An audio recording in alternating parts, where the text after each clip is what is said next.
संसार जीवन और मृत्यु का खेल है, केवल एक खेल जिसमें मोह माया के धागे हमारे शरीर की कठपुतली को सुख और दुख का नृत्य नचाते हैं। ये धागे प्रेम, लोभ, ईर्ष्या, बैर, चिंता सभी के बंध खोल देते हैं और हम भ्रमित होकर कूद जाते हैं इस भंवर में अपना जीवन बनाने। और फिर प्रारंभ होता है हाथ पैर मारते हुए उस किनारे की खोज का जो हमें इस सुख दुख के चक्रव्यूह से राहत दिला सके। इस किनारे तक पहुंचना सुलभ नहीं, उस सबको छोड़ना बहुत कठिन है जिसे हम अपना चुके हैं। आदत और चाहत के दलदल में धंस चुके हैं, किंतु जब मनुष्य को भीतर से शांति की इच्छा होती है तो एक निश्चित अंदेशा है कि उसे किनारा दिखाई दे रहा है। अब होता है ज्ञानोदय का आगमन, एक मुक्ति यात्रा का प्रारंभ।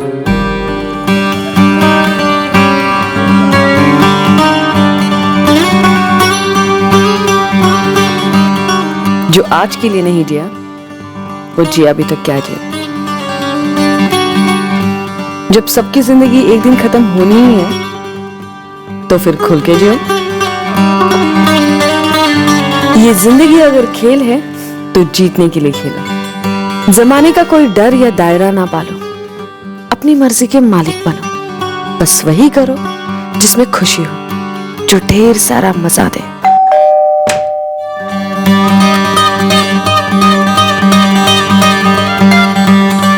ये त्याग व्याग मुक्ति का मार्ग वगैरह बेवकूफी। एक जिंदा जवान जिस्म की जरूरतें पूरी ना करना जिंदगी की बेइज्जती करना। एक ही सच है और वो है जिंदगी, बाकी सब भ्रम है।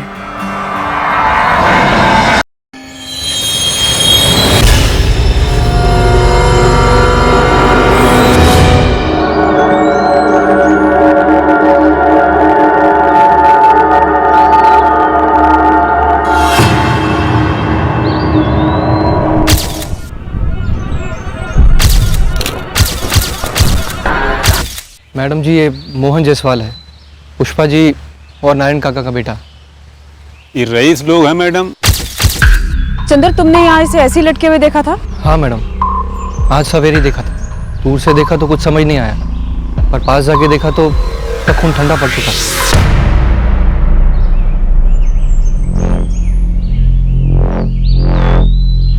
सर जी, बंदे का मोबाइल नहीं मिला कहीं। पांडे, आसपास देखो, शायद कोई शराब की बोतल हो। जी सर। तो सुसाइड लगता है। लेकिन यहाँ 2 ग्लासेस पड़े हैं और सुसाइड अकेले किया जाता है, नहीं?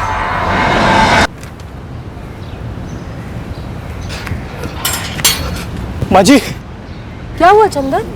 माँ जी, वो आपके खेत में। क्या हुआ? जी वो मोहन पेट से लटक गए। क्या? जी माँ जी।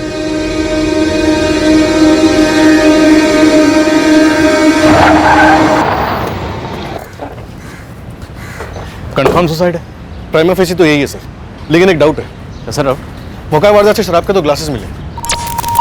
ये किसी और के भी हो सकते हैं। हो सकता है मोहन जायसवाल से कनेक्टेड ही ना हो सकता है सर, लेकिन अगर मोहन की बॉडी से अल्कोहल मिला तो? देखते हैं पोस्टमार्टम रिपोर्ट क्या कहती है, मर्डर या सुसाइड। मेरा बेटा मोहन आत्महत्या क्यों करेगा? पुष्पा जी, हम ये कैसे बता सकते हैं? मैं आपसे पूछ नहीं रही हूँ, मैं आपको बता रही हूँ कि मेरा मोहन आत्महत्या नहीं कर सकता। अच्छा ये बताइए, वो खेतों में क्यों गया, कब गया, किसके साथ गया? कल शाम करीब 7:30 बजे गया था। कौन था साथ में? ये नहीं बताया उसने। लौटने में देर होगी अम्मा, बाहर ही खाना खा लूंगा। अरे 10 मिनट में बन जाएगा खाना, खा कर जा। नहीं अम्मा, चलता हूँ। अरे पर कहाँ जा रहा है, क्या काम है? जरूरी काम है अम्मा, आप टेंशन ना लो। पुष्पा जी, मोहन रात को घर नहीं लौटा, आपको टेंशन नहीं हुई? मुझे क्या पता था कि अब वो लौटेगा ही नहीं। तो इस तरह से उसका अक्सर घर ना लौटना हमेशा होता था? नहीं, वो कई बार अपने दोस्तों के साथ रह जाता था रात को। शराब? नहीं, मेरे सामने तो कभी नहीं थी। और उसके जीवन में ऐसा कुछ नहीं था जिसके कारण वो खुदकुशी करे। कुछ गड़बड़ है मैम। सुसाइड करना भी गड़बड़ ही होता है, और अगर आपको ऐसा लगता है कि कोई और बात है तो हम जरूर पता करेंगे। आपके पति कहाँ हैं? पुष्पा जी, मोहन के पिताजी वो यहाँ क्यों नहीं आए?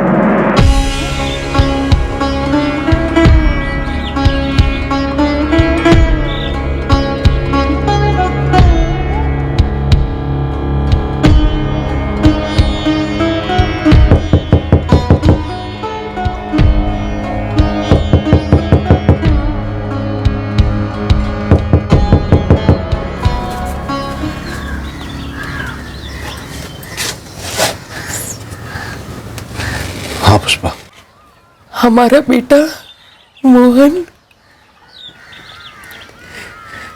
वो नहीं रहा। उसकी लाश मिली है खेत पर, पेड़ से लटके।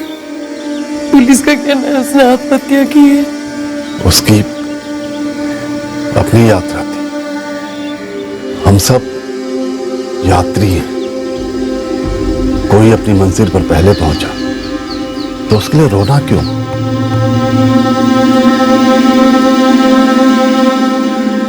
अल्कोहल बिल्कुल है ब्लड स्ट्रीम में, वो भी भारी मात्रा में, काफी भारी मात्रा।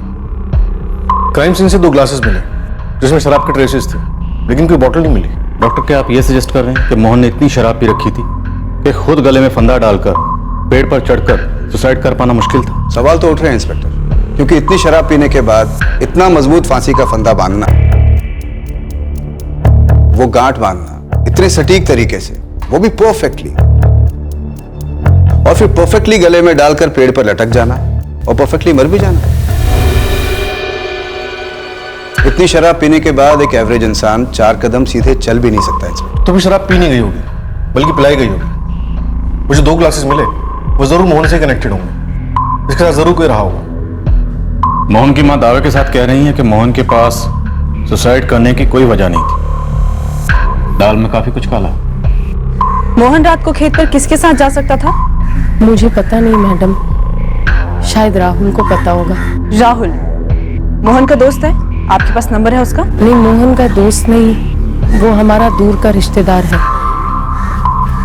शायद मोहन के मोबाइल में आपको उसका नंबर मिल जाएगा। हमें अभी तक मोहन का फोन नहीं मिला है। वैसे हमने उसके कॉल रिकॉर्ड्स मंगवाए हैं। ये राहुल रहता कहाँ है? मुझे समझ में नहीं आ रहा मैडम कि मोहन ने ऐसा क्यों किया। पहले उसके पापा घर छोड़कर चले गए, फिर मोहन ने ये, बेचारी पुष्पा अकेली रह गई। देखो राहुल, 23 जुलाई की रात को मोहन खेत में अकेला नहीं था। हमें पूरा शक है कि वो किसी के साथ बैठ के पी रहा था, और हमें ये भी डाउट है कि ये सुसाइड नहीं है।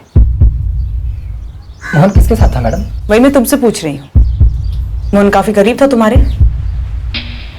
आप मुझ पर शक कर रही हैं? मैं तुमसे पूछ रही हूँ, क्योंकि तुम मोहन के सबसे करीब थे तो शायद तुम्हें पता हो उस रात वो खेत में बैठ के किसके साथ पी रहा था। मैडम, मैं शराब टच तक नहीं करता, लेकिन हाँ, मोहन अक्सर अपने दोस्त विकास प्रसाद के साथ पीता था। सर कहीं और बैठकर पी रहे होंगे, फिर लास्ट पैक ग्लास में पकड़कर खेत पहुंचे हों और खाली बोतल पुरानी जगह ही छोड़ दी हो। या सर ऐसा भी हो सकता है कि वो लास्ट किसी बार में पी रहे हों और फिर वहां से पैक बनाकर सीधा खेत पे पहुंचे हों, इसलिए शायद आपको बोतल ना मिली।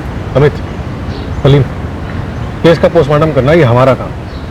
तुम लोग आसपास के सारे ठेकों में पता करो कि 23 जुलाई की रात को मोहन किसके साथ बैठकर पी रहा, और बार्स में भी चेक करो। विकास प्रसाद तुम ही हो? जी जी मैडम। तुम्हारा दोस्त मोहन मर गया, तुम घर नहीं गए उसके? मैडम वो थोड़ा काम में बिजी था ना, मैं इसलिए टाइम नहीं निकाल पाया। 23 तारीख की रात को तो बड़ा टाइम निकाल पाए थे, उसके साथ बैठकर जमकर पी थी।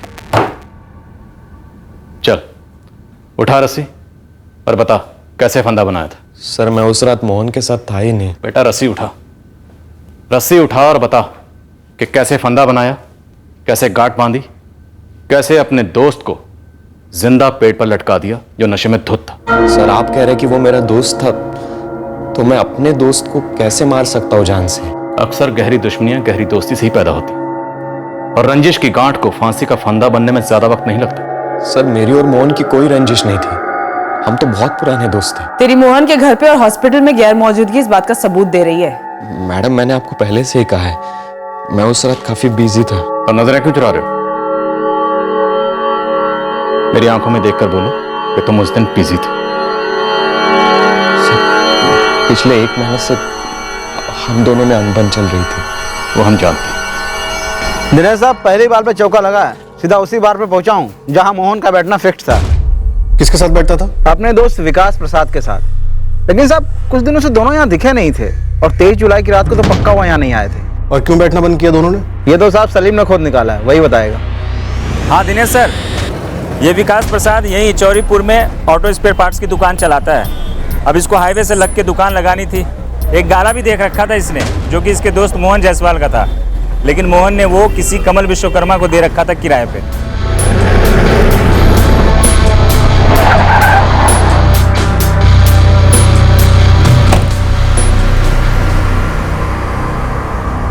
मैं हूं कमल विश्वकर्मा सर, क्या बात है? विकास प्रसाद की दुकान चाहिए थी, इसलिए उसने मोहन का मर्डर किया, या फिर मोहन ने तुझे दुकान खाली करने के लिए कहा, इसलिए तूने मोहन का मर्डर किया? क्या बात कर रहे हो सर? 6 साल से ईमानदारी से दुकान चला रहा हूँ, अचानक से मोहन आता है, बोलता है खाली कर दो।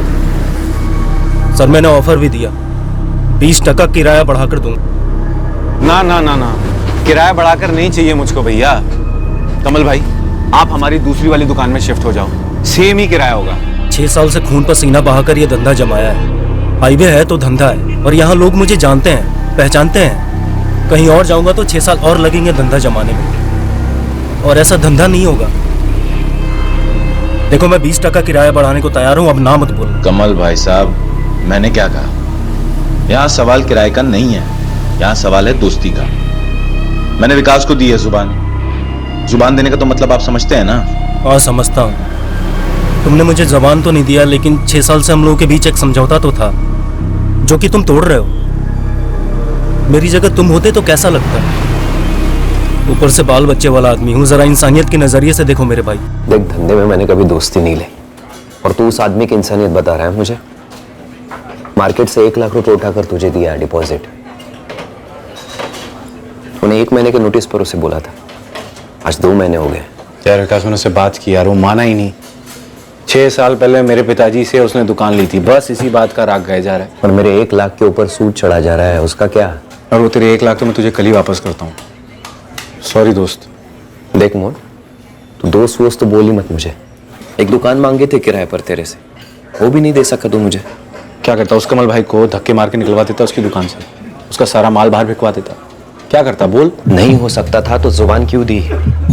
और जब दे दी तो जमीन आसमान एक कर देता मुझे देने के लिए। तेरी जगह अगर मैं होता ना मोहन, तो मैं ऐसा ही करता। और उसके बाद हम लोग नहीं मिले सर। मेरे डिपॉजिट के पैसे भी उसी के पास थे, पूरे 1 लाख। अब पता नहीं उसकी मां देगी कि नहीं। और आप लोग मेरे ऊपर स्टोरी बनाए जा रहे हैं सर। हमने स्टोरी बनाई होती ना, तो तेरी और तेरे दोस्त मोहन की रंजिश की स्टोरी कभी सामने नहीं आती। तेरे हाथ से दुकान गई, तेरा डिपॉजिट वेस्ट हो गया, रंजिश का सरकारी भंडार हो गया तू। सर मैंने मोहन को नहीं मारा। तो ये बता कि कैसे मारा? मैं बस इतना कहूंगा कि मुझे भी बहुत दुख हो रहा है कि मोहन नहीं है, और पिछले 1 महीने से हमारी बातचीत बंद थी, और 23 जुलाई को मैं उसके खेत पर नहीं था। तो फिर कहाँ थे? बिंदगांव गया था गाड़ी के स्पेयर पार्ट खरीदने। पूरी रात स्पेयर पार्ट खरीद रहे थे? नहीं मैडम, देर हो गई थी इसलिए अपने दोस्त के घर रुक गया। उसका नंबर और एड्रेस है मेरे पास, अगर आपको चाहिए तो मैं आपको दे देता हूँ। तो क्या लगता है तुझे, मोहन को किसने मारा होगा? कमल ने? सर जी मैं बस किराया देता था, टाइम टू टाइम, उसके अलावा ना कोई बात ना मुलाकात। दारू पीते हो? आज तक एक बूंद नहीं, मुंह से उल्टी आती। बाल बच्चे वाला आदमी है सर। तो भाई ये बाल बच्चों का पुराना राग लगा के रखा है। हर किसी के या तो बाल बच्चे होते हैं, या फिर वो खुद किसी न किसी का बाल बच्चा होता। ये मोहन भी अपने माँ बाप का बच्चा था, और इस वक्त हमें मोहन से सिर्फ 2 लोग नाखुश नजर आ रहे, एक तो तू और एक वो विकास। कोई नाखुशी तो नहीं थी उससे, उस घर से काफी अच्छा रिश्ता था मेरा। और संन्यास लेने के पहले मोहन के पिताजी नारायण जी सारा कामकाज संभालते थे, उनसे मेरी बहुत अच्छी बनती। ना कोई शिकायत, ना कोई शिकवा, ना कोई गिला, बस मैं, मेरा काम, मेरा घर और तेरे बाल बच्चे।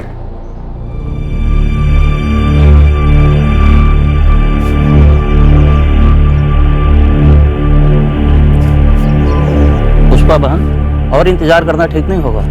रुकिए पंडित जी, मैंने भेजा है चंदर को मोहन के पिता को बुलाने के लिए। उनके बिना मैं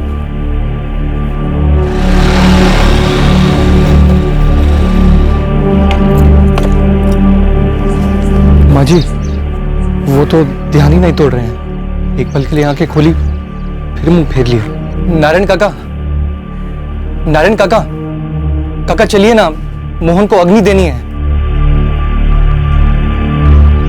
चलिए ना काका। काका,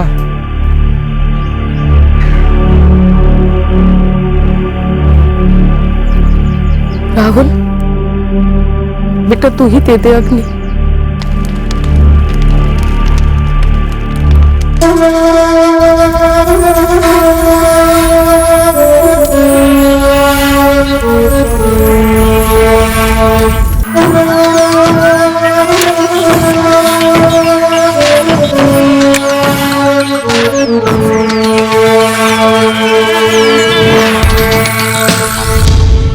दिनेश सर विकास के फोटो के साथ घुमा, चौरीपुर से लेकर पाठक नगर तक, एक भी शराब की दुकान नहीं छोड़ी। लेकिन 23 की रात को विकास प्रसाद को किसी ने नहीं देखा। और ना ही सर मोहन जायसवाल को किसी ने देखा। तो फिर मोहन के खून में इतनी सारी शराब आई कहाँ से? जमीन से या आसमान से? सर कोई अलग ही एंगल हो। लेकिन अलग एंगल जमने के लिए जामन तो लेकर आओ। मोहन के बाप ने 5 साल पहले संन्यास लिया था। क्यों लिया था? कहीं उसका इस कांड से कोई लेना देना तो नहीं? माँ का एंगल देखो, कोई लड़की वड़की का एंगल हो सकता है। जाओ तुम लोग कूद पड़ो और अगली बारी खाली हाथ मत आना।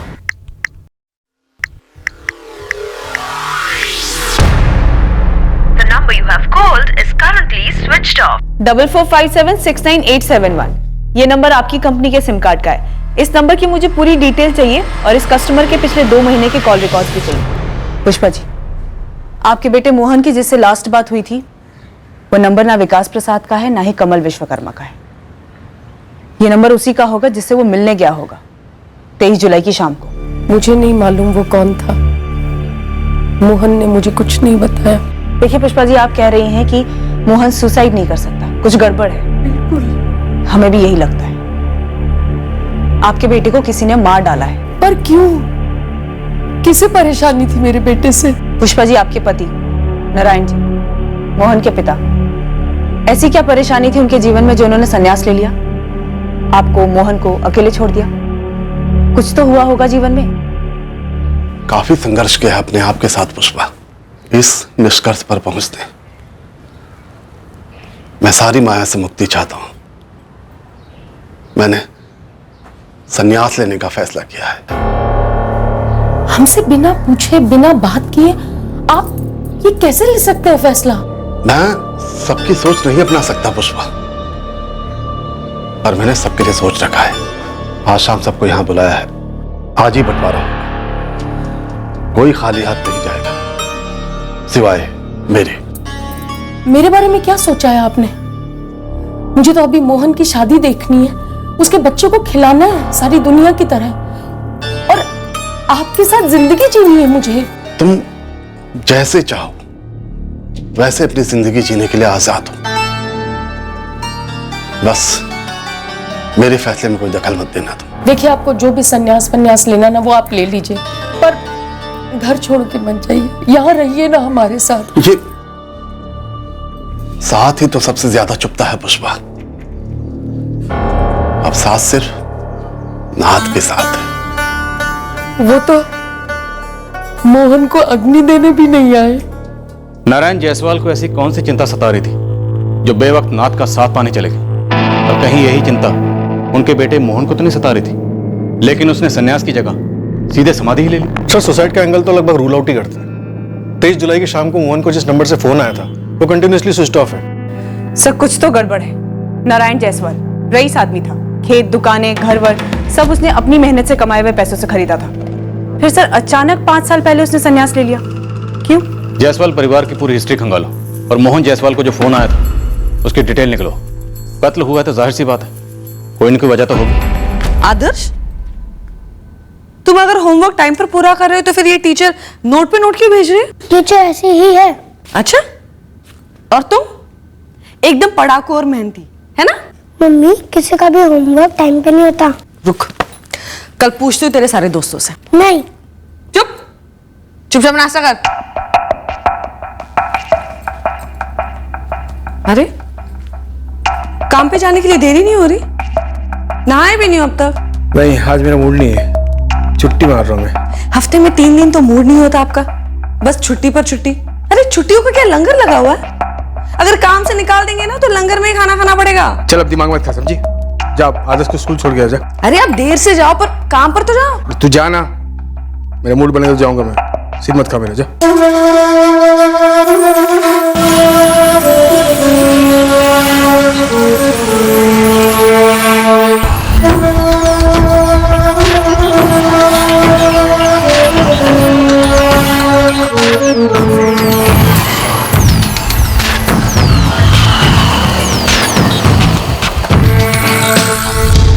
फोर 5769871। नहीं जी, मेरा मोबाइल नंबर नहीं है और मेरा नाम विवेक मिश्रा भी नहीं है। सर पूरे मोहल्ले में कोई भी विवेक मिश्रा नहीं मिला। और सर 18 जुलाई को ये नंबर 12 से खरीदा गया। उसके बाद इस सिम से सिर्फ एक कॉल किया गया 23 जुलाई को मोहन को। अच्छी खासी क्रिमिनल कॉन्स्पिरेसी नजर आ रही है, प्रोफेशनल। एक फर्जी सिम से सिर्फ एक ही कॉल किया गया। मोहन को जरूर लालच दिया गया होगा। हाँ भाई, बैठते हैं, बिल्कुल बैठते हैं। बोलो, कहाँ मिलना है? तेरे खेत से और बेहतर जगह नहीं है भाई, उसी पेड़ के नीचे मिलते हैं। विलायती जापानी स्कॉच लाया हूँ। वाह चीते, तूने तो दिल खुश कर दिया। तलब लग गई है। अच्छा सुन, कुछ देर में मिलता है, ठीक है? देर ना करना। कॉल फर्जी नंबर से भले ही किया गया हो, लेकिन कॉलर जान पहचान का ही होगा, क्योंकि मोहन जायसवाल मिलने गया था। और सर उसका नाम मोहन ने अपनी माँ को नहीं बताया था। पीने जा रहा होगा, शायद बताना नहीं चाहता होगा। सबसे अहम बात यह है कि कई प्रॉपर्टीज और दुकानें थी इस मोहन जायसवाल के नाम पर। तो जाहिर सी बात है, फैमिली में किसी न किसी को तो जलन हुई होगी, और जलन से कत्ल का रास्ता अक्सर काफी छोटा होता है। पता करो ऐसा कौन है जिसे मोहन जायसवाल के जाने के बाद फायदा हुआ हो। सर जी, जानी दुश्मनी का भी कोई लीड तो नहीं मिला, लेकिन हाँ, पूरी जायसवाल फैमिली की हिस्ट्री मिली है, वो भी चौंका देने वाली। चल चौंका दे। सर जी, शुरू कहाँ से करूँ समझ में नहीं आ रहा है। ये जायसवाल परिवार तो मतलब सुसाइड और एक्सीडेंट का पूरा पिटारा है, पिटारा।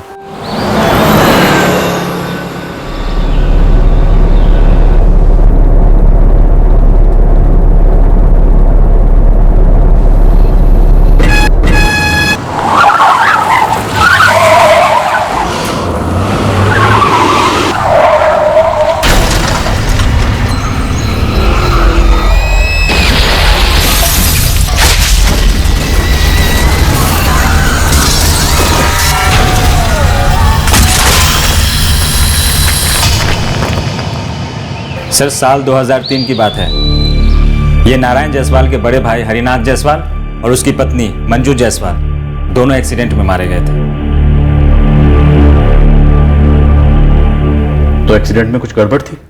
बस एक्सीडेंट था, काफी सारे लोग अल्लाह को प्यारे हो गए थे। कुछ बीसेक पिटारे में हाथ डाल सलीम, कुछ काम का निकाल। सर बड़े भाई और भाभी की मौत से सुना है नारायण जायसवाल काफी हिल्स आ गया था। संन्यास का यही कारण था? ये तो पता नहीं मैडम, लेकिन हरिनाथ के 4 बच्चे थे। मतलब यही तो चौंका देने वाली बात है सर। फैमिली की हिस्ट्री का सच आप तो झूठी समझेंगे। तो सुनाएगा तब समझेंगे ना। हरिनाथ की बड़ी बेटी पूजा गुप्ता, उससे शुरू करता हूं।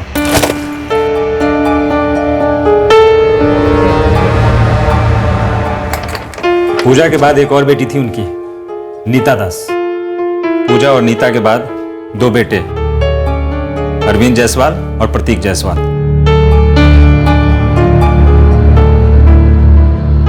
और क्या हुआ इनका? पहले तो सुनिए नीता दास की स्टोरी।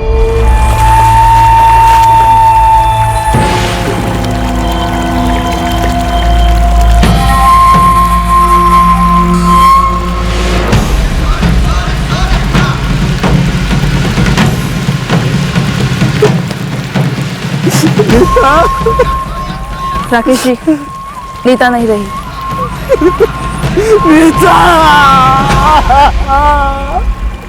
नीता दास की लाश मिली भौरा तालाब में, चित्रापुर में। 2012 में? जी। और उसे सुसाइड माना गया। केस दर्ज हुआ था कहीं?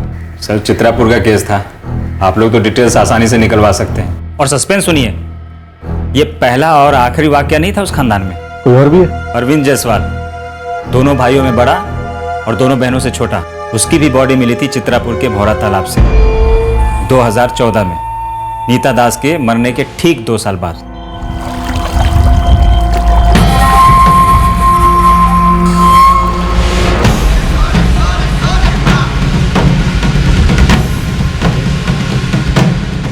सबसे बड़ी बहन पूजा और सबसे छोटा भाई प्रतीक, ये दोनों इस वक्त कहाँ हैं? इसे तो लोकेट नहीं कर पाए हम। हाँ, लेकिन पुष्पा जी जरूर बता सकती हैं कि ये दोनों कहाँ हैं। सर बड़ी अजीब बात है, मोहन के अंतिम संस्कार के समय हमने अपने कांस्टेबल मल्ला को वहां रखा था। सभी लोगों की एक लिस्ट भी बनाई थी जो वहां आए थे, पर उसमें प्रतीक और पूजा तो दिखाई नहीं दिए। सर हमें तो बस इतना पता चला था कि मोहन को ये जो राहुल है, जो उसका दूर के रिश्तेदार है, उसी ने आग दी थी। गड़बड़ा, डेफिनेटली गड़बड़ा। नैनान जायसवाल के भैया और भाभी एक्सीडेंट में मारे जाते हैं और उनकी मझली बेटी नीता और मझला बेटा अरविंद सुसाइड करते हैं। दोनों एक ही तालाब में डूबकर सुसाइड करते हैं 2 साल के अंतर में। पहले बहन फिर भाई। और सर अब इस मोहन के केस में भी लग रहा है सुसाइड है, पर आसार सारे मर्डर के नजर आ रहे हैं। तो शायद इस केस में भी पिछले दोनों केसेस की तरह सुसाइड दिखाने की कोशिश की गई, लेकिन एक्चुअली में मर्डर हो। चित्रापुर पुलिस स्टेशन से नीता दास और अरविंद जायसवाल, इन दोनों की 2012 और 2014 की फाइल निकलवा। साक्षी, सर तुम हरिनाथ जायसवाल की सबसे बड़ी बेटी पूजा और सबसे छोटे बेटे प्रतीक, इन दोनों को ट्रैक करो। मैं जरा इस सन्यासी बाबा नारायण से भेंट करके आता हूं।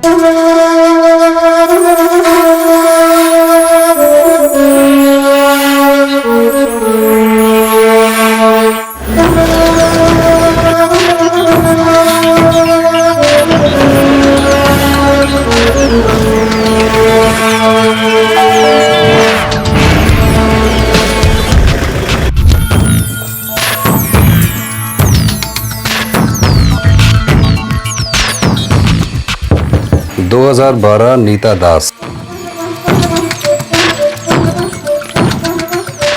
अरविंद जायसवाल 2014।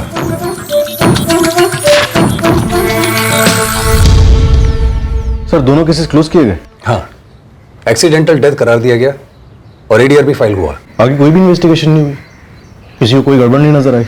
भाई बहन 2 साल का गैप, एक ही जगह पे एक्सीडेंटल डेथ, ये तो टू मच हुआ ना सर। मैं एक्चुअली इस पोस्ट में 2015 से हूँ। मेरे आने से पहले एसएचओ रमेश चौबे यहाँ थे। ये दोनों केस वही दिख रहे थे। चौबे जी का नंबर है आपके पास? बिना पूछे मैं आपको क्या क्या बताती और क्यों। पुष्पा जी कमाल करती हैं आप।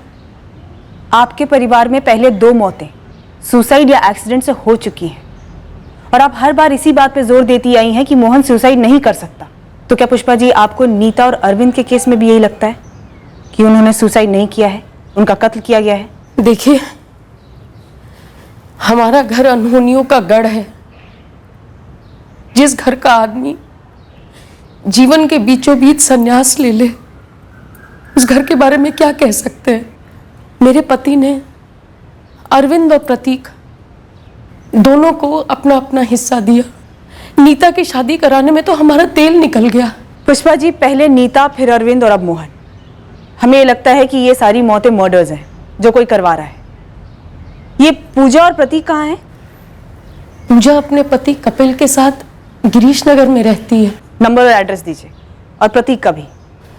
आप नीता और अरविंद के देहांत की खबर तो निकाल पाई, पर प्रतीक के मौत की खबर नहीं निकाल पाई। प्रतीक 1 महीना पहले चल बसा है। क्या? जी। सुसाइड या एक्सीडेंट? एक्सीडेंट में मारा गया।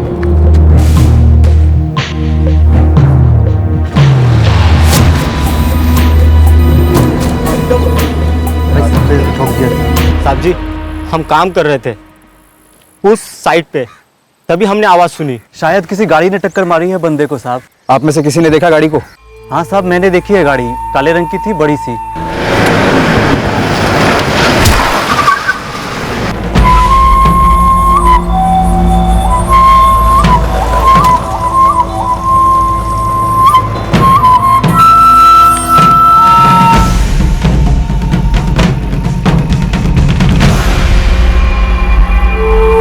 प्रतीक चौरीपुर छोड़कर पाठक नगर चला गया था, ऐसा मैंने सुना।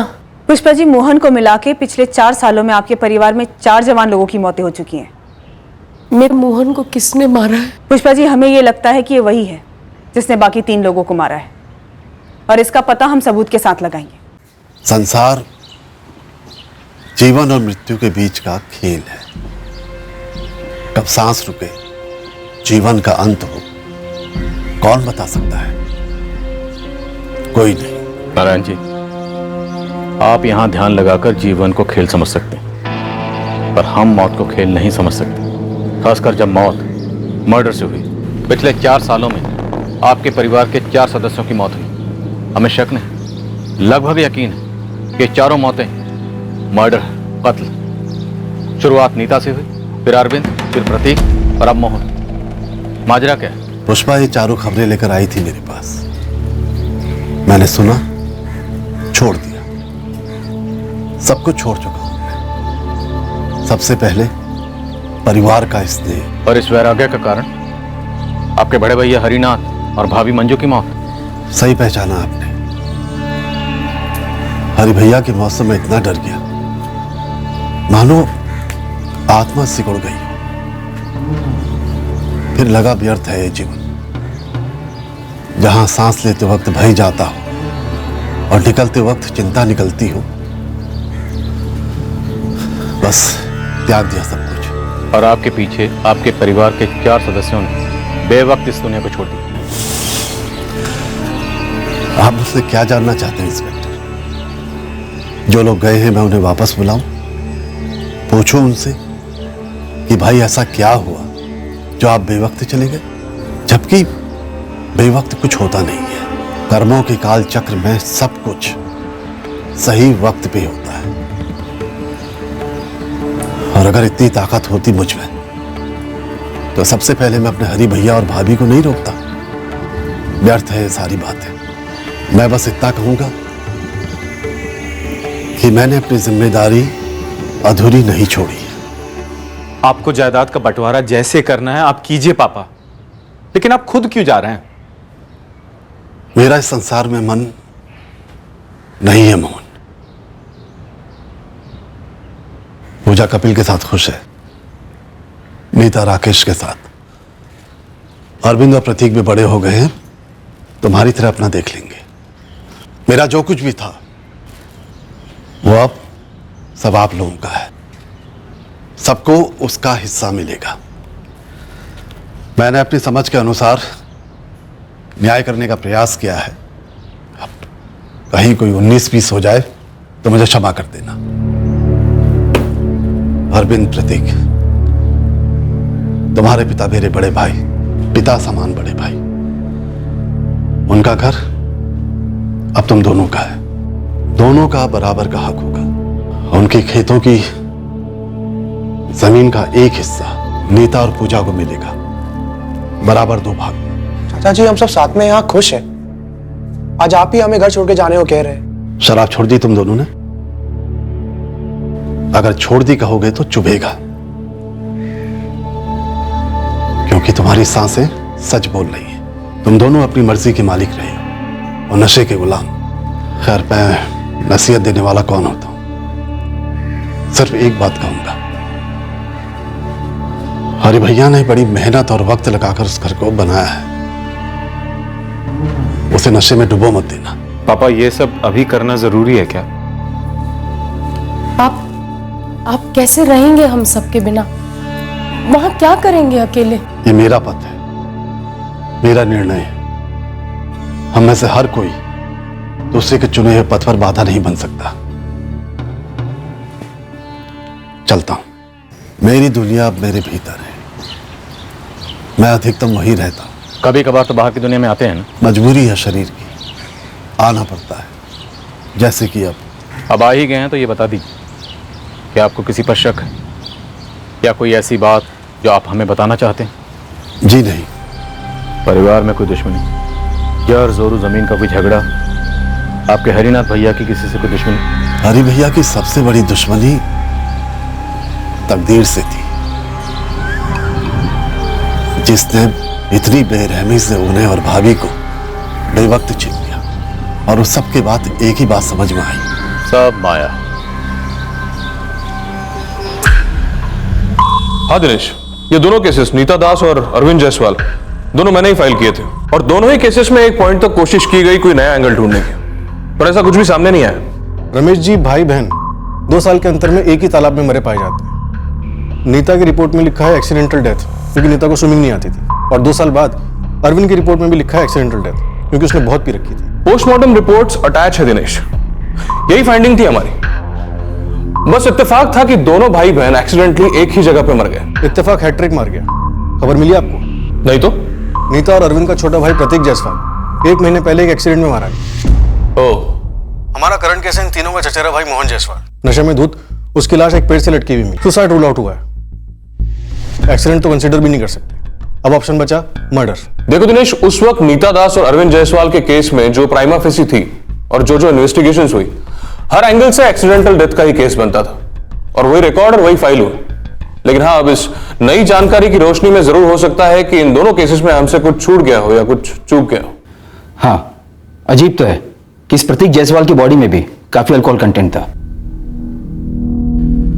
बैक ऑफ द हेड और बैक ऑफ द लेग्स पर गहरा हैमरेज है। काफी क्लियर है कि कार ने पीछे से उड़ा दिया।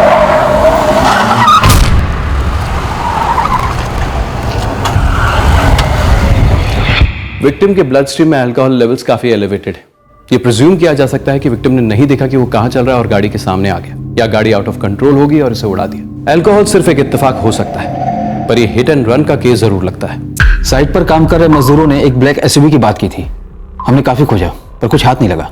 सर, ये प्रतीक जायसवाल तो चौरीपुर छोड़ चुका था ना, फिर आपको उसका यहाँ चौरीपुर का एड्रेस कैसे मिला? उसके ड्राइविंग लाइसेंस पर चौरीपुर का एड्रेस था, तो हम वहां गए। जब हम वहां गए तो पता चला कि वहां कोई गणेश पांडे रह रहा है।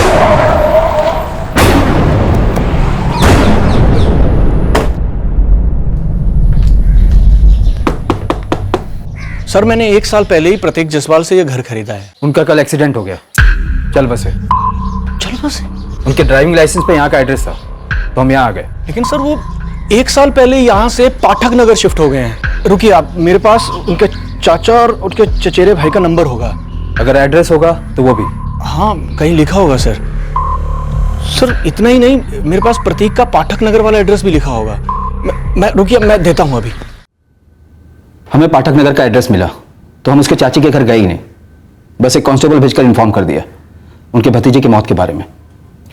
प्रतीक की बॉडी के साथ मोबाइल नहीं मिला, तो आपको शक नहीं हुआ कि कुछ गड़बड़ हो सकती है? हमारे माइंड में सबसे पहले मर्डर का ही एंगल बन रहा था, लेकिन जब हमने पाठक नगर में जाकर प्रतीक के कजिन मुकेश जायसवाल और उनकी वाइफ कामिनी से बात की तो पता चला कि एक्सीडेंट की पिछली शाम प्रतीक ने अपना फोन घर पर ही छोड़ दिया था, या शायद भूल गया।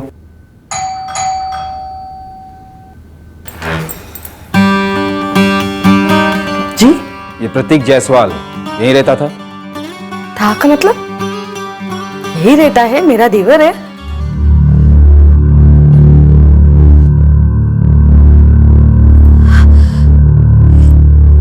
कैसे? कहाँ हुआ ये? पंचनगर के पास हाईवे पर हिट एंड रन केस है। अभी हम गाड़ी ढूंढ रहे हैं। पर ये बताइए, परसों रात से प्रतीक गायब है, कल एक्सीडेंट हुआ, आपने इसे एक बार भी कॉल नहीं किया और ना ही पुलिस में कंप्लेंट दर्ज करवाई। मैंने फोन किया था सर, लेकिन प्रतीक अपना फोन घर पर ही भूल गया था। और सर, रही बात परसों घर ना आने की, तो प्रतीक हर तीसरे दिन ऐसे ही करता था। किसी को भी बिना बताए चला जाता था। कहाँ जाता था, क्या करता था, किसी को भी नहीं पता था। काफी शराब पी रखी थी इसने। लत थी, भयंकर लत। ये मुकेश जायसवाल प्रतीक की बुआ का लड़का है। और प्रतीक यहाँ चौरीपुर से जाके उनके साथ पाठक नगर में रह रहा था। ऐसा ही बताया था मुकेश और कामनी ने। गाड़ी पे कोई प्रोग्रेस? Black SUV? अभी तक नहीं। ये प्रतीक जायसवाल एक्सीडेंट केस, वहां नीता दास और अरविंद जायसवाल केस, और अब ये मोहन जायसवाल केस, ये चारों केसेस एक्सीडेंट या सुसाइड नहीं बल्कि किसी मर्डर की साजिश हो सकते हैं। और इस साजिश के पीछे कोई एक ही मास्टरमाइंड हो सकता है। जी हाँ, मैं नीता का पति बोल रहा हूँ, राकेश दास। आप जरा चित्रापुर से यहाँ चौरीपुर थाने आ जाइए, आपसे एक जरूरी बात करनी है। किस बारे में? आपकी पत्नी नीता के डेथ के बारे में। समझे सर कि हम एक ही परिवार से हैं, पर नीता, अरविंद, प्रतीक और मोहन की मौत से हमारा और पूजा का दूर दूर तक कोई ताल्लुक नहीं है। अरे हम तो उनके साथ तक नहीं रहते। देखिए कपिल जी, डरिए मत, हम आप पे कोई उंगली नहीं उठा रहे, सिर्फ कुछ रूटीन सवाल पूछने। प्लीज आ जाइए। क्या बात है? वो लोग हमें क्यों बुला रहे हैं? जी, मुकेश सो रहे हैं। मैं उनकी पत्नी कामिनी बोल रही हूँ। वैसे उस गाड़ी का पता चला जिसने हमारे प्रतीक को उड़ाया? नहीं, अभी नहीं मिली, पर आपको और मुकेश को तुरंत वहां पाठक नगर से या चौरीपुर थाने आना ही होगा। क्यों? हमें शक है प्रतीक का एक्सीडेंट नहीं, कत्ल हुआ है। क्या? हमें लगता है कि ये कत्ल उसके चचेरे भाई मोहन के कथित आत्महत्या और उसके भाई अरविंद और बहन नीता के कथित एक्सीडेंट से जुड़ा हुआ हो सकता है। ये सब क्या कह रही हैं आप? कामिनी जी, अरविंद की मौत के बाद उसका पुश्तैनी घर सिर्फ और सिर्फ प्रतीक के नाम पर हुआ। उसके बाद उसने अपना चौरीपुर वाला घर बेच दिया और आप लोगों के परिवार के साथ पाठक नगर में किराए के घर पे रहने लगा। ये बात हमें खटक रही है। आप लोगों से कुछ सवाल करने होंगे, आपको यहाँ थाने आना ही होगा।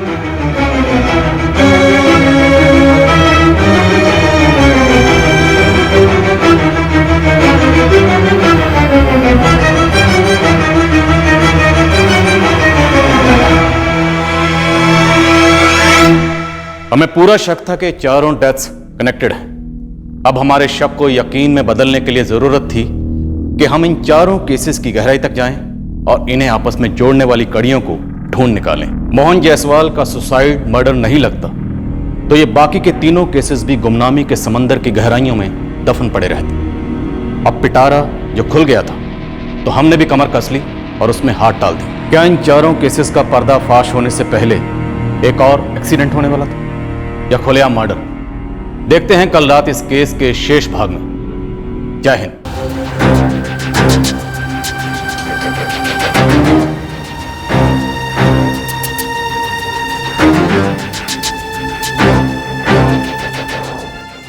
अब इन चौड़ीपुर वालों को क्या पूछना है?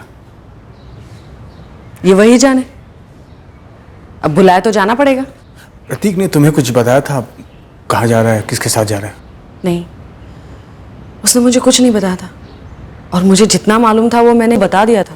अब ये चौरीपुर थाने वाले कह रहे कि फिर से पूछेंगे। नीता के माँ बाप तो बहुत पहले ही गुजर चुके हैं, 2003 में। हाँ, उनको याद करके वो कभी कभी रो लेती थी, लेकिन उसके अलावा उसको कोई बड़ी परेशानी नहीं थी। राकेश, तुमने अपनी स्टेटमेंट में कहा है कि नीता अक्सर भौरा तालाब के पास अकेले घूमने के लिए जाती थी, जहां वो एक दिन अचानक डूब के मर गई। जी हाँ साहब। क्यों जाती थी नीता वहां? मुझे भी नहीं मालूम। मैं जिला परिषद में नौकरी करता हूँ। जब भी मैं दफ्तर में होता हूँ वो मेरे पीछे टहलने को चली जाती थी। उसको टहलने का शौक था।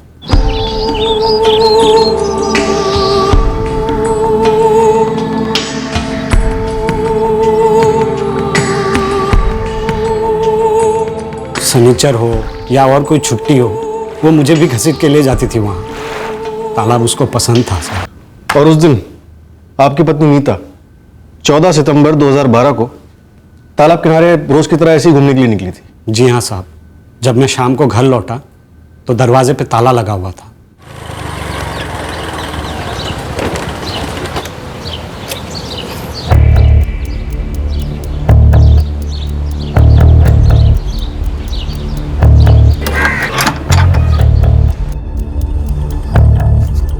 मैंने काफी इंतजार किया नीता के लौटने का। जब फोन भी नहीं लगा तो मैं उसे गांव के गलियों में ढूंढने लग गया। फिर मुझे बहुत चिंता होने लगी। मुझसे रहा नहीं गया, मैं सीधा थाने आ गया। एक्चुअली राकेश ने हमें खुद बताया था कि उसकी पत्नी को अकेले टहलने का शौक था और वो अक्सर भौरा तालाब के किनारे बैठा करती थी। आप उसी रात गए थे तालाब पर देखने? जी नहीं, अगले दिन सुबह एक गांव वाले ने उसकी लाश पानी में तैरते हुए देखी। मौत फेफड़ों में पानी भरने से हुई है, जो नॉर्मली डूबने पर होता है। इनके पति कह रहे हैं कि तैरना नहीं जानती थी नीता दास। हो सकता है कि पैर फिसल के गिर गए हो तालाब में। सितंबर होने के कारण काफी बारिश हुई थी, तालाब भरा हुआ था। पर रमेश जी, था तो तालाब ही ना, कोई नदी या समंदर तो था नहीं कि पानी का बहाव खींचकर किसी को अंदर ले जाए। और नीता दास तैरना नहीं जानती थी। अब जो इंसान तैरना ना जानता हो वो पानी के अंदर इतनी गहराई तक क्यों जाएगा कि डूब जाए?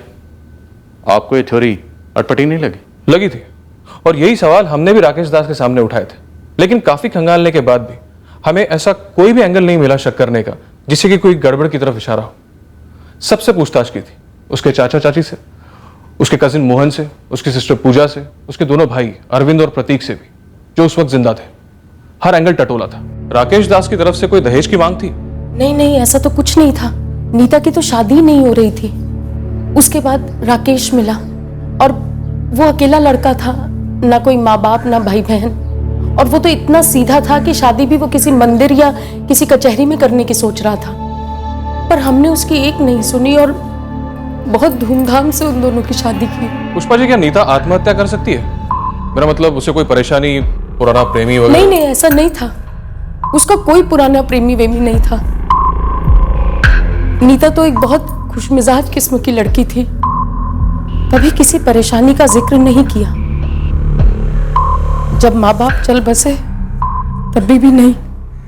चित्रापुर में जितने लोग राकेश और नीता को जानते थे, सबसे पूछा हमने, पर ना ही कोई राकेश की तरफ से दबाव सामने आया जो सुसाइड इंडिकेट करे, और ना ही कोई मर्डर का मोटिव मिला।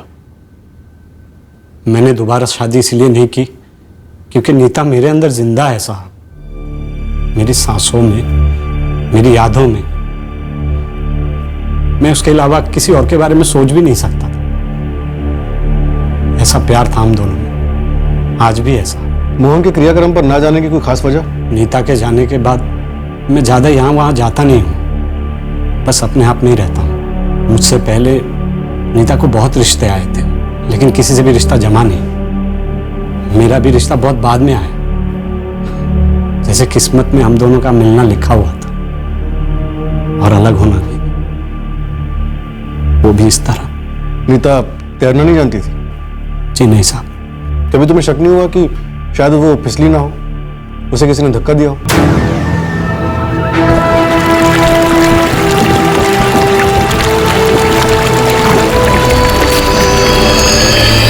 लेकिन कौन कर सकता है ऐसा?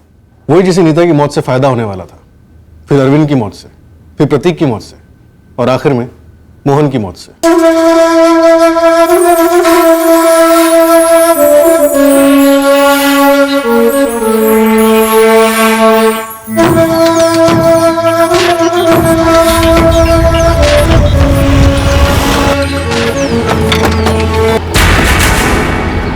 क्या बात है कपिल जी, थाने आने में बड़ी आनाकानी कर रहे हैं? क्यों है मैडम जी, जब इस सबसे हमारा कोई लेना देना ही नहीं है। नीता से लेकर मोहन, ये सभी जिस परिवार से जुड़े हुए थे उसी परिवार से आप भी हैं। इन चारों की मौत से इनके हिस्से की जायदाद किसको जाती? आपको? नहीं नहीं नहीं, आप ये गलत सोच रही हैं। चाचा जी ने सब में जायदाद बराबर से बांट दी थी, हमें इसमें से कुछ नहीं मिलता। और अरविंद और प्रतीक ने तो लगभग सारा पैसा पीने में ही उड़ा दिया था। गुस्सा था आपको कि सारी जायदाद सबको बराबर मिली, काबिलियत और जरूरत के हिसाब से नहीं। ये जुंगली आप हम पर उठा रहे हैं, ये जवाब है आपके सवाल का कि हम दोनों मोहन के अंतिम संस्कार में क्यों शामिल नहीं हुए। एक एक करके जायसवाल परिवार के सभी वारिसों की मौतें हुई हैं कपिल जी, पर आपको कुछ नहीं हुआ पूजा जी? वही तो, इसी बात का तो डर लगा हुआ है हमें कि पता नहीं अगला नंबर कहीं मेरा या इनका ना हो। आप नहीं समझ सकती कि हम पर क्या बीत रही है। ऊपर से वो अरविंद और नीता एक ही तालाब में। धीरज जी, इत्तेफाक तो नहीं हो सकता, ये हमें भी लगा था, क्योंकि जब अरविंद की बॉडी मिली तो मर्डर का एंगल ही सामने आया था। इनके फेफड़ों में भी पानी भर गया था, फर्क सिर्फ इतना है कि अरविंद जायसवाल नशे में था। अरविंद पियक्कर तो था ही, लेकिन डॉक्टर, दोनों भाई बहन एक ही तालाब में और दोनों की फिसलकर एक्सीडेंटल डेथ, ये कुछ जमा नहीं। थोड़ा अटपटा तो है, पर कोई और एंगल का सुराग है आपके पास? सर ये क्या कह रहे हैं आप? प्रतीक, फिर से पूछ रहा हूं, जिस तरह तूने अरविंद को डुबाकर मार डाला, वैसे ही नीता को मारा था ना?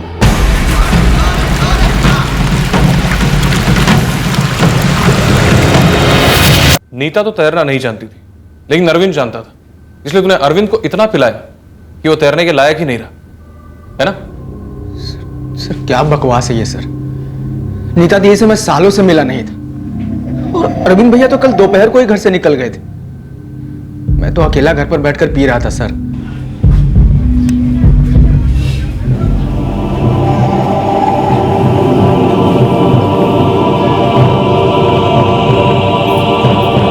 अरविंद अकेला ही आता है साहब अपना माल लेने को, कल भी आया था, पूरा खंबा लेके गया। और उसका छोटा भाई प्रतीक? वो भी आता अपना कोटा लेने कल शाम को 6 साढ़े 6 बजे।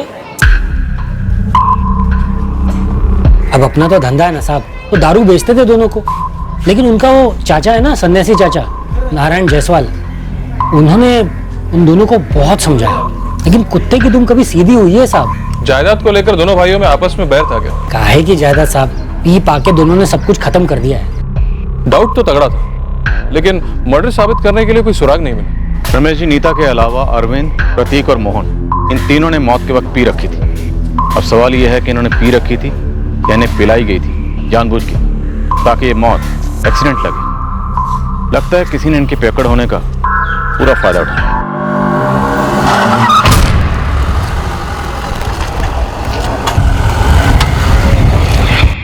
ऐसा लग रहा है जैसे कोई शराब पीछा कर रहा है जायसवाल परिवार का। आप ही सोचिए ना, प्रतीक चौरीपुर से पाठक नगर चला गया, लेकिन फिर भी मौत ने उसका पीछा नहीं छोड़ा। और जब प्रतीक की मौत की खबर आई तो हमारे हाथ पैर ठंडे पड़ गए। और फिर मोहन। प्रतीक पाठक नगर शिफ्ट हो गया उस मुकेश और कामिनी के साथ। क्यों? ये तो हमें नहीं मालूम मैडम जी। वैसे भी वो अरविंद की संगति में प्रतीक सारा दिन शराब के नशे में ही डूबा रहता था। प्रतीक किसके साथ पीता था? अकेले ही पीता था सर। क्यों जी? हाँ साहब, और वैसे उसने हमको कभी बताया भी नहीं कि किसके साथ पीता था। या वो यहाँ चौरीपुर से अपना मकान बेच के आप लोगों के साथ क्यों आके रहने लगा? दरअसल वो हमारे साथ रहने नहीं आया था, हम ही उसके साथ रहने लगे थे।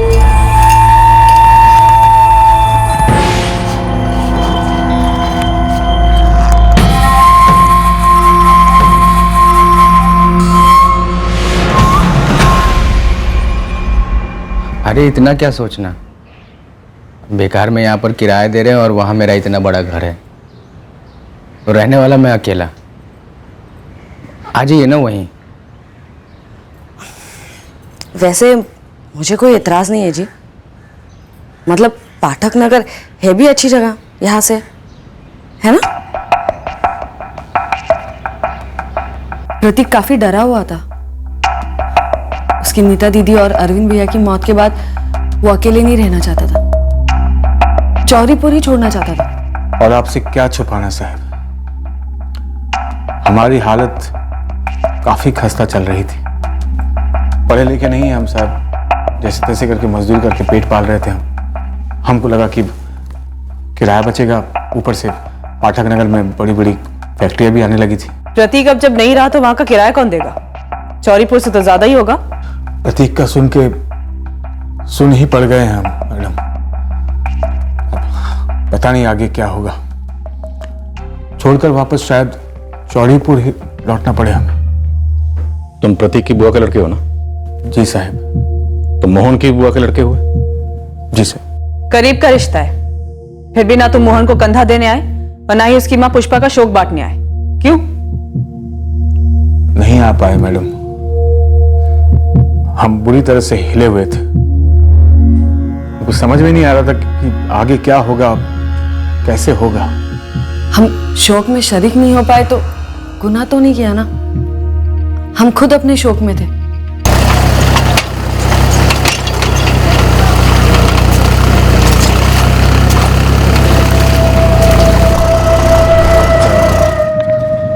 सलाम साहब।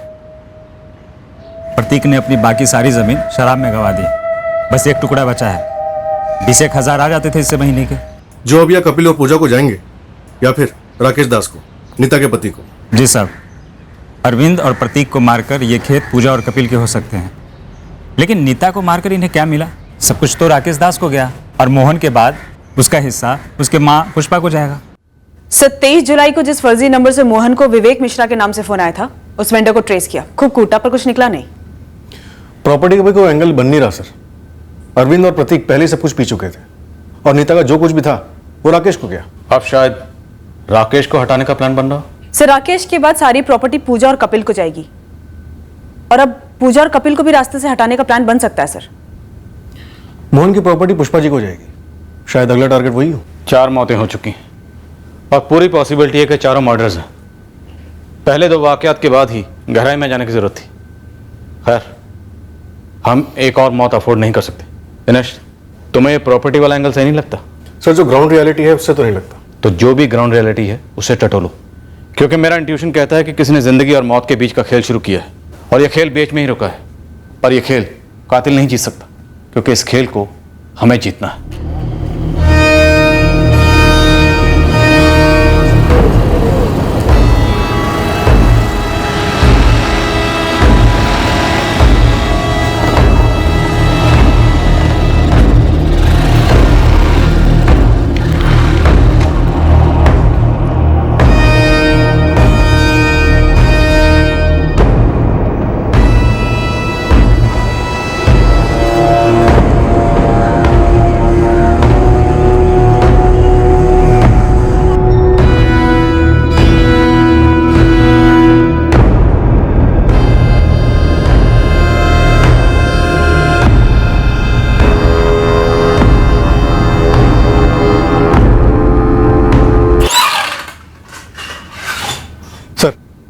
इस जायसवाल फैमिली के जिंदा बचे लोगों के फोन रिकॉर्ड से एक बात तो साबित है कि लोग आपस में अच्छे से टच में थे।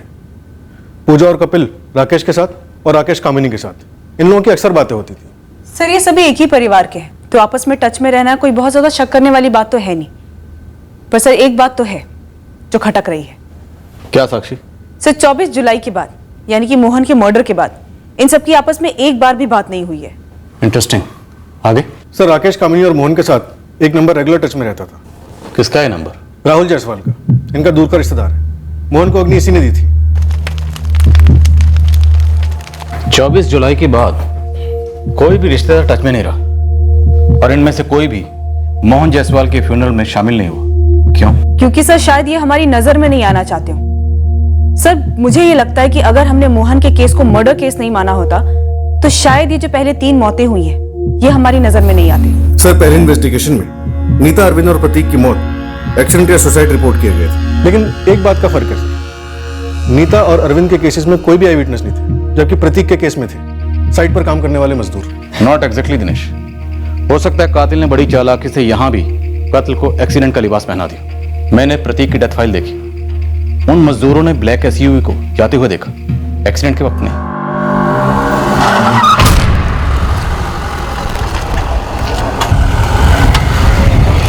तो हो सकता है लोकल पुलिस ने 2+2 की थ्योरी के हिसाब से प्रिज्यूम कर लिया, जैसे नीता दास और अरविंद जायसवाल के केसेस में बिना आई विटनेस के होते हुए भी उन केसेस को सुसाइड मान लिया। सर एक बात तो है जो मुझे बहुत पहले से पिंच कर रही थी, ये प्रतीक रहता था पाठक नगर में, पर एकाएक 21 जून को ये पंचनगर के हाईवे पे कैसे पहुंच गया, और वो भी इतने नशे में उसका सो कॉल्ड एक्सीडेंट हुआ। मुझे स्ट्रांगली लग रहा है कि चारों कत्ल हैं और आपस में कनेक्टेड है।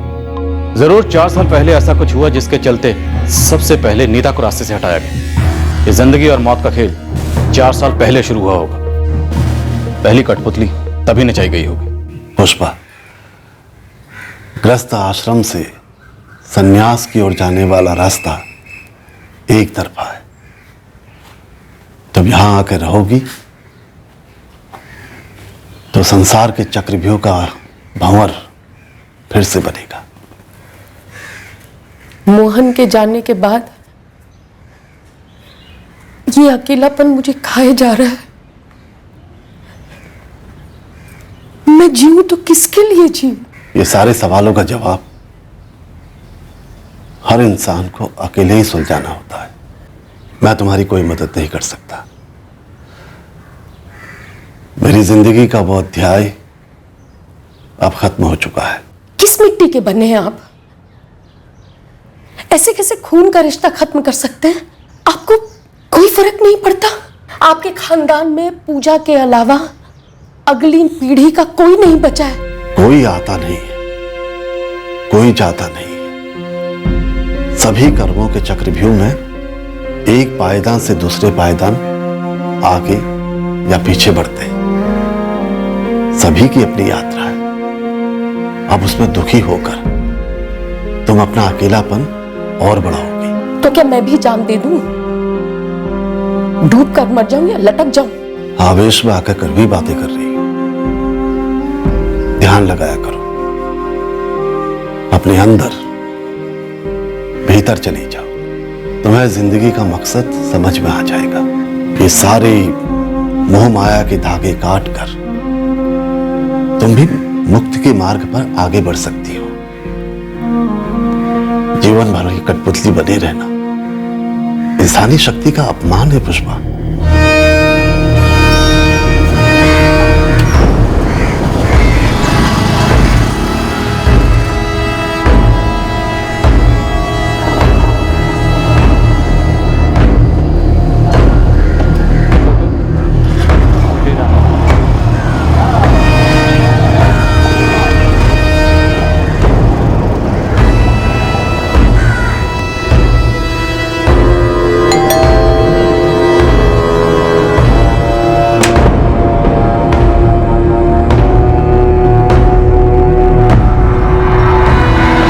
वही तो सर, ये राहुल जायसवाल है तो मुकेश जायसवाल का रिश्तेदार, लेकिन बंदा इंतजार में रहता है कि कब मुकेश काम पर निकले और ये बंदा उसके घर के अंदर दाखिल हो जाए। और ये मुकेश की पत्नी कामिनी कब घर पे रहती है? वही तो सर, वही तो। बच्चा भी तो है। बच्चे को स्कूल छोड़ने जाती है और जाने से पहले इशारा करती है इस राहुल को, इशारा करते ही राहुल घर के अंदर। कई बार तो घंटों बाहर फील्डिंग करता रहता है।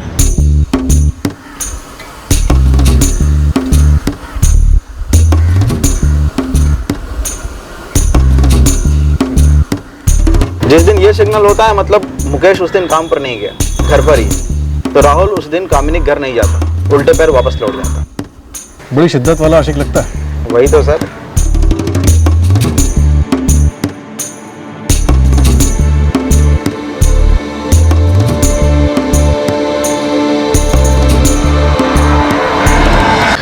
आशिक है तो जरूरी नहीं कि हमारे 4 मर्डर केस से उसका कोई लेना देना हो।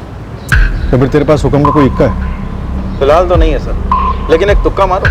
काम है तेरा, जल्दी बोल। सर ये प्रतीक जायसवाल पाठक नगर में एक बड़ा घर लेता है और चुन चुन कर मुकेश जायसवाल और कामिनी जायसवाल के साथ ही रहता है। ऐसा इनके बीच में क्या रिश्ता था? सर ये राहुल जायसवाल ही तो है जिसने हमें विकास प्रसाद की लीड दी थी, मोहन के जिगरी दोस्त की। और इसे हमने स्कैनर पर लिया ही नहीं था। दे रहा है दुरुस्त है। घसीटो जरा इसे, देखते हैं कहीं हमारे 4 मर्डर केसेस का सिंगल विंडो क्लियरेंस तो नहीं।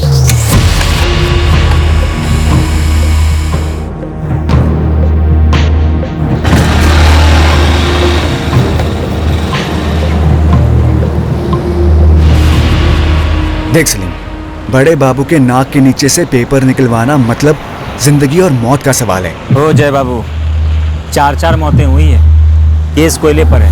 अरे यार उसे मुझे क्या लेना देना? अगर तुम्हारे चक्कर में मेरी नौकरी चलेगी तो मैं तो मर जाऊंगा। कम से कम 3 दिन लगेंगे। 3 दिन लगेंगे पूरे पेपर निकलवाने में। चल दिए, लेकिन सारे कागजात चाहिए, सारे के सारे। Yes sir. ये राहुल पूजा, कपिल, मुकेश, कामिनी, प्रतीक और मोहन इन सबसे रेगुलर टच में था।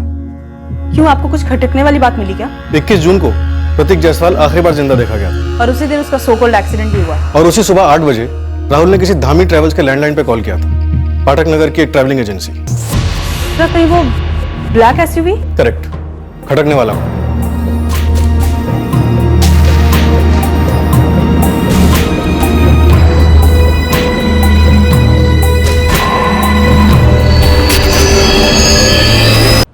तो तू दोस्त है राहुल जायसवाल का, सुरेश धामी? जी हाँ। 21 जून को ये ब्लैक एसयूवी राहुल जायसवाल ने बुक की थी? जी। प्रदीप जी, ये गाड़ी शायद आपके राडार से छूट गई। जी, लगता तो ऐसा ही है। सब बात क्या है? सब मेरी गाड़ी कहीं गलत काम में इस्तेमाल तो नहीं हुई ना? हुई है, और क्यों हुई है और कैसे हुई है ये तेरा दोस्त बताएगा हमें, राहुल जायसवाल। इस राहुल जायसवाल और कामिनी जायसवाल दोनों को उठा लो, पता करते हैं कि कठपुतलियां क्यों नचाई गई और धागे किसके हाथ में थे। राहुल, ए राहुल। आया माँ। 21 जून को ब्लैक एसयूवी में तुम्हारे साथ और कौन कौन था? Black SUV? क्या सर, ये क्या बोल रहे हैं आप? पंचनगर के पास जब तुम लोगों ने प्रतीक की लाश फेंकी तब तुम्हारे साथ और कौन कौन था?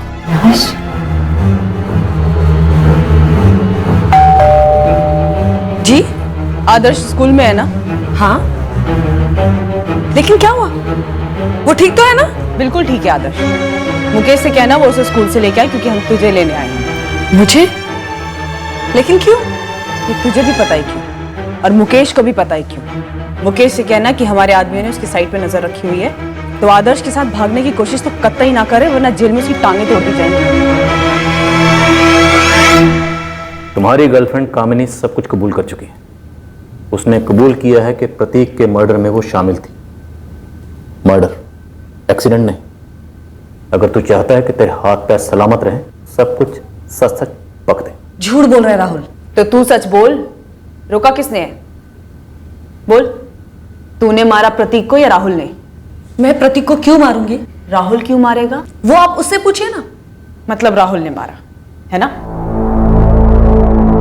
तुम्हारे कांस्टेबल है राम सिंह, सस्पेंडेड है। जानते हो सस्पेंड क्यों हुआ? उसने एक मुजरिम के ये जो दोनों कान होते हैं सर वो उखाड़ दिए थे। मुकदमा अभी भी चल रहा है। सर उसे कभी कभी यहाँ बुला लेते हैं तो जैसों की मालिश करने के लिए। राहुल, सर तेरा पर्दा गिर गया है। बोल। सर मैं अकेले नहीं था सर, मैं अकेले नहीं था सर। वो हम जानते हैं, कामिनी थी तेरे साथ। सर और भी थे। कौन कौन? मैं, कामिनी, राकेश और कपिल भी साथ थे। क्या बात? पूरी फैमिली ब्लैक एसयूवी पर पिकनिक मनाने निकली थी। चल अब जल्दी से वजह बता।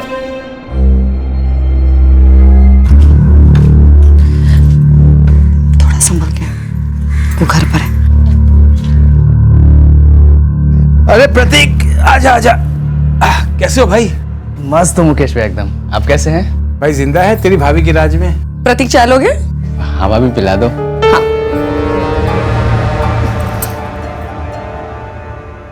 अब पति है मेरा, उसे उसी के घर में आने से रोक तो नहीं सकती ना। काम वाम छूट गया है क्या उसका? आधे से ज्यादा वक्त तो घर में ही पड़ा रहता है। पूछो मत, अपनी मूड का मालिक है वो। एक काम करें, अगर हम लोग एक साथ एक ही घर में रहे तो?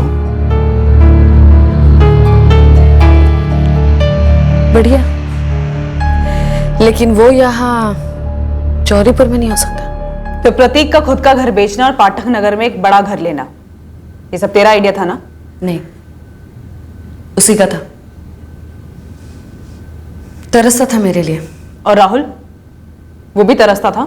हाँ, वो भी। सिर्फ मेरा पति नहीं तरसता था, सालों साल मुझे तरसाए रखता था। हर औरत को हर किस्म का सुख मिलना चाहिए। अबे ओ, हर औरत की बच्ची, ये अपना फालतू का ज्ञान ना अपने पास रख और मुद्दे की बात कर। ये राहुल और प्रतीक तेरे पे पैसा उड़ाते थे ना? आप मुझे वेश्या साबित करना चाहती है? वेश्या काम करती है, अपना पेट पालती है और अपने परिवार का पेट पालती है, खून नहीं करती वो। मैंने खून नहीं किया है। वैसे ये राकेश और कपिल, ये भी तेरी तरस मंडली के मेंबर थे। मैंने कहा ना आपसे, दुनिया पागल थी मेरे पीछे, सिवाय मेरे पागल पति के।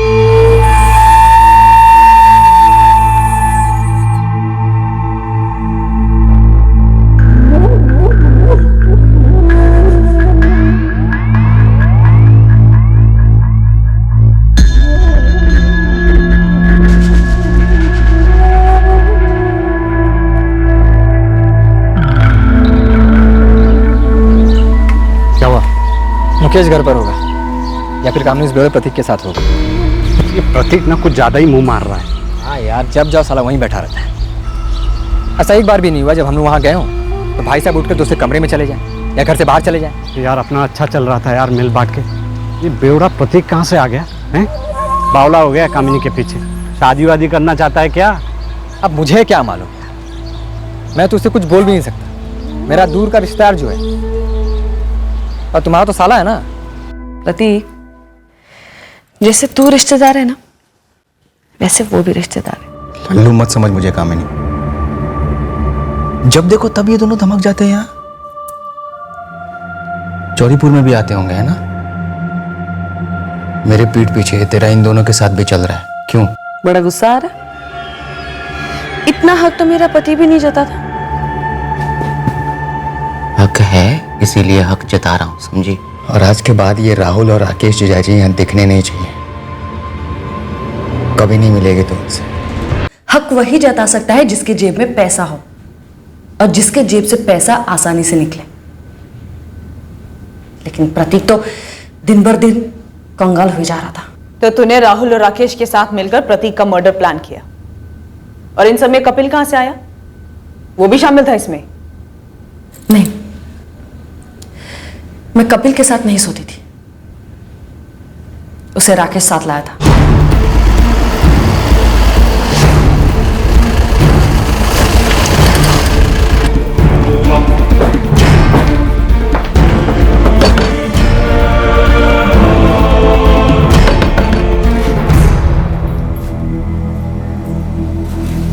अब क्या है जी?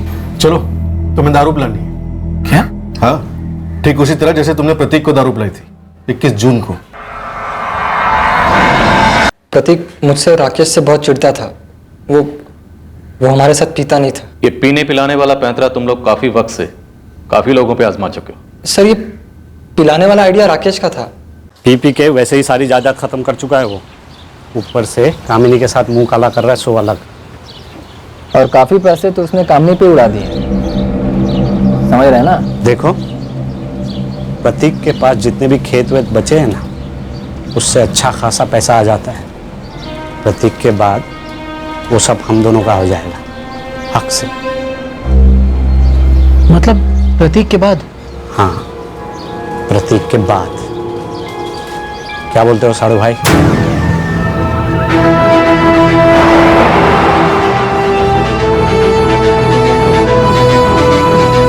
गाड़ी मैंने किराए पर ली थी और प्रतीक से मिलने कपिल गया था।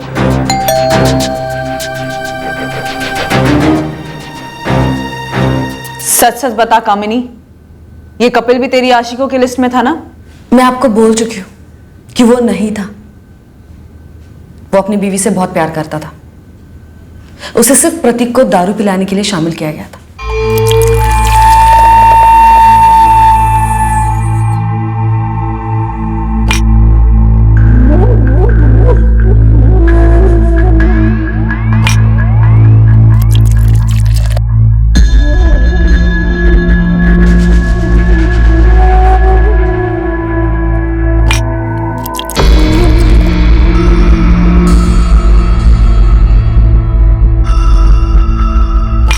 कामनी ने हमें पहले ही बताकर रखा था कि 21 जून को मुकेश जल्दी काम पर जाने वाला है। फिर कहाँ मारा प्रतीक को?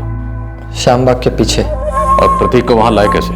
प्रतीक की कपिल से अच्छी जमती थी, तो कपिल प्रतीक को पिला कर वहां घुमाने के बहाने लेकर के आया था और कामिनी भी साथ में थी।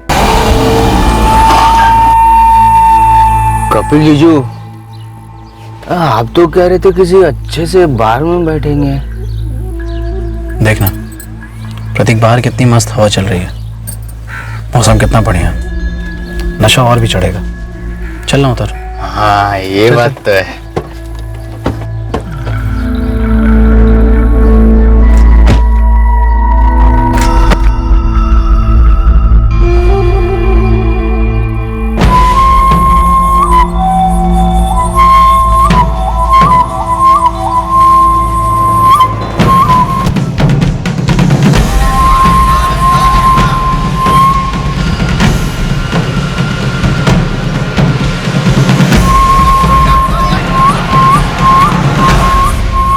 किसी सुनसान जगह पे लेके इसको फेंक देते हैं, लोगों को एक्सीडेंट लगेगा। क्यों?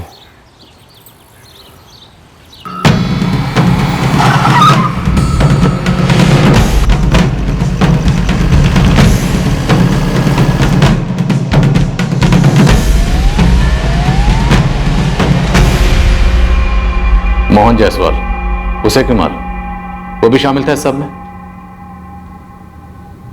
सर जी कसम खाते हो, मोहन को कौन मारा, कैसे मारा, क्यों मारा, हमें कुछ भी नहीं पता साहब। तुझे भी नहीं पता राकेश? सच बोल रहा हूँ साहब, मुझे भी नहीं पता। अशोक, वो नई वाली लाल मिर्च मंगवाई थी ना, वो लेकर आओ।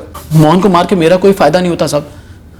सब सिर्फ प्रतीक के कत्ल में मैं शामिल था, लालच में आ गया था, लेकिन मोहन नहीं साहब, मोहन नहीं। साहब, मोहन को मार के मेरा भी कोई फायदा नहीं होता। राहुल, राकेश, कपिल और कामिनी बहुत पहुंचे हुए, वो सारा इल्जाम तेरे से मर देंगे, मोहन का मर्डर भी, और हमें भी कोई खास दिक्कत नहीं होगी। सर मैं कसम खा के कहता हूँ, मोहन के मर्डर में मैं दूर दूर तक शामिल नहीं था। सर मेरा कोई मतलब ही नहीं था उसके साथ। तो किसी का तो मतलब रहा होगा ना, ऐसे तो नहीं मारा बिना मतलब के। सर वो कामिनी का मतलब था। वो भी सोता था उसके साथ? नहीं, मोहन के साथ तो कभी नहीं। पर मरवाया तो तूने ही। हाँ। कारण? क्योंकि वो मुझे डराता था, भांडा फोड़ने की धमकी देता था।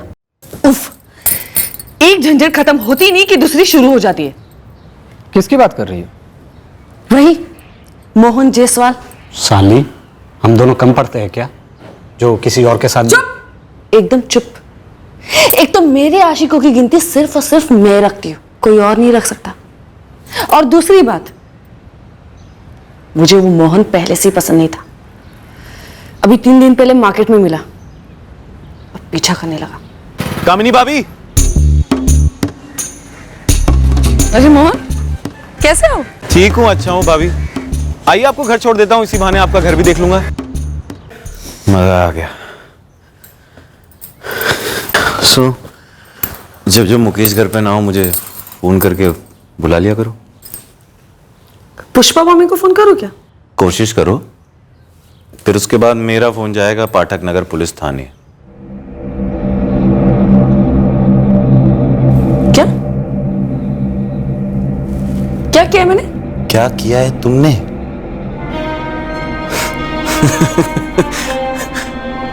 सब कुछ तुमने ही किया है।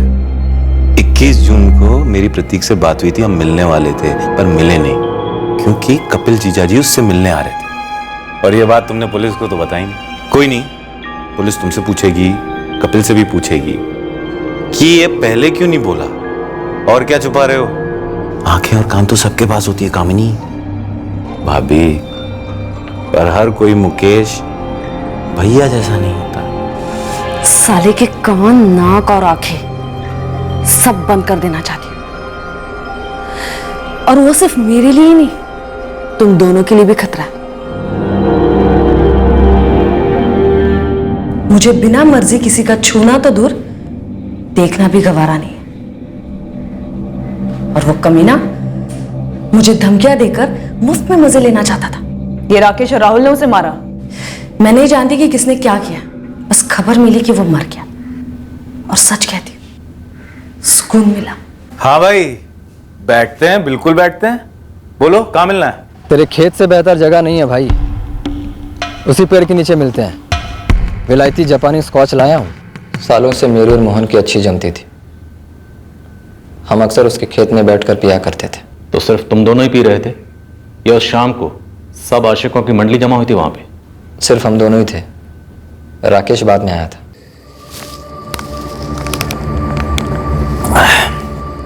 कमाल की चढ़ी है बे। ये कहाँ से लाए जापानी दारू?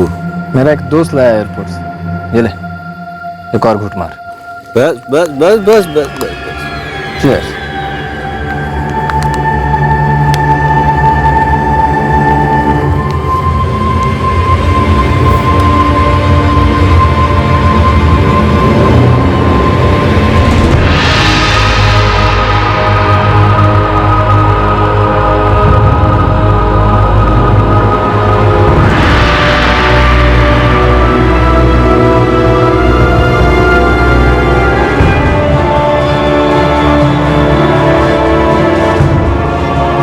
नीता, अरविंद, इन दोनों को क्यों मारा? सर, नीता दीदी और अरविंद का मुझे सच में नहीं पता है सर। सर, अगर आपको यकीन नहीं हो रहा है तो आप राम सिंह को बुला लो सर। मेरे कान उखाड़ दो या जो करना है करो सर। जब कुछ पता ही नहीं है सर तो क्या बोलूं? मुझे याद नहीं है मैडम कि मेरी राकेश के साथ दोस्ती कब हुई थी। राकेश की नीता के साथ शादी होने से पहले से ही तेरी उसके साथ दोस्ती थी? बेडरूम वाली दोस्ती? हाँ शायद, लेकिन आप उसी से क्यों नहीं पूछती? मैं ऐसे हिसाब नहीं रखती। और मैडम, मेरा किसी के साथ कोई बैर नहीं था, सब कुछ अच्छा चल रहा था। मैं अपनी खुशी चाहती थी और सामने वाले को खुश कर देती थी। इन सब ने अपने आप में जाल बनाया और सबके सब फंस गए और मुझे भी फंसा दिया। 900 चूहे खाकर बिल्ली हज को चली। क्यों? सर जी, नीता और अरविंद के बारे में मुझे कुछ भी नहीं पता।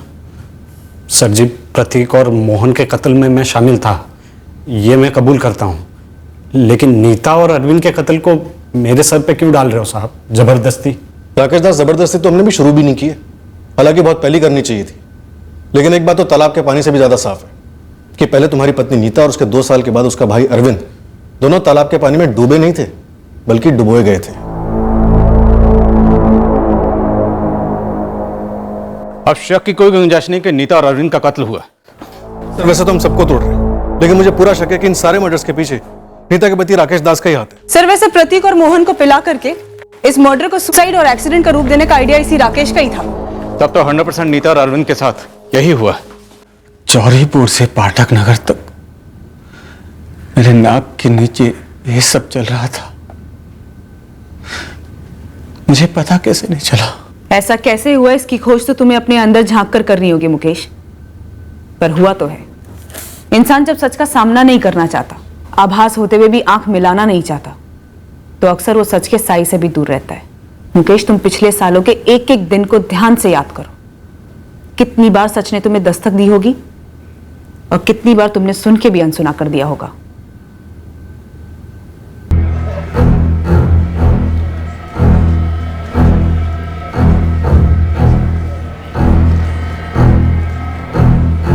प्रतिक्रम के बाद ये कागजात हाथ लगाए सर।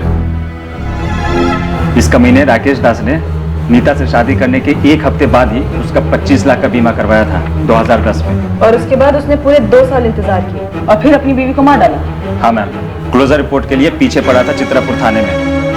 इंश्योरेंस उड़ा ली गया शाह ने। सर इस राकेश पर हमारा डाउट तभी जाना चाहिए था। कोई बात नहीं, 4 साल की कसर एक ही बार में पूरी करें। सॉलिड धुलाई करो इसकी। इससे नीता का सच हुआ, अरविंद का तो अपने आप बोल देगा। बोनस।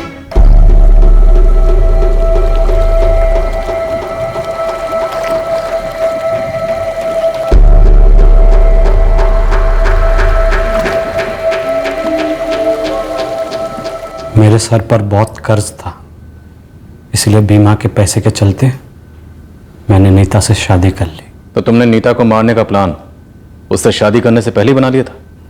जी हाँ। और कामनी के साथ तेरा रिश्ता शादी से पहले से था? हाँ। तो कामिनी भी इस बीमा के पैसों के लिए किए गए मर्डर में शामिल थी? नहीं, इन सब में वो लोग कोई भी शामिल नहीं थे। वो तो उस दिन वो तालाब पर थी और मुझे मौका मिल गया।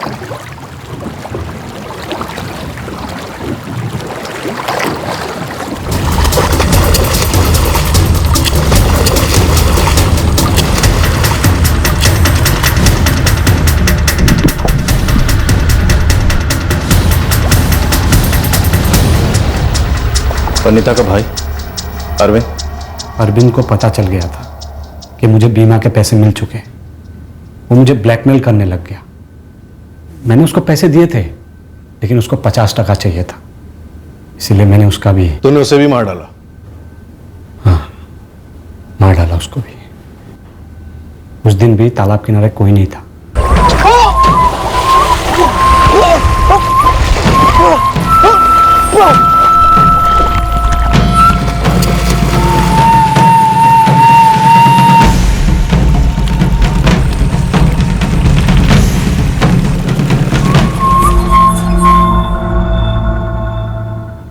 इन चारों केसेस में अलग अलग लोगों के अलग अलग किरदार रहे हैं। सबकी अलग अलग चार्जशीट फाइल करो। सर इंश्योरेंस कंपनी को भी इन्फॉर्म करो, और इस कपल की बीवी पूजा, इसे जरा डीपली टटोलो।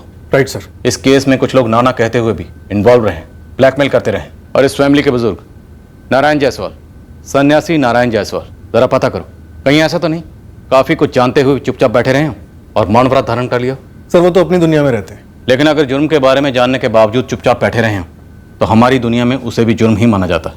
हमारे परिवार के सारे बच्चे इतना भयंकर खेल खेल रहे थे, सबकी जिंदगी दांव पर लग गई। क्या आप जानते थे? नहीं पुष्पा, मुझे नहीं मालूम था कि ये इतने भयंकर चक्रव्यूह में फंस रही है। एक बात बताओ, ये बात उन लोगों को भी पता नहीं थी कि वे क्या कर रहे हैं, क्या होने वाला इस खेल का अंजाम। बिल्कुल नहीं जानते।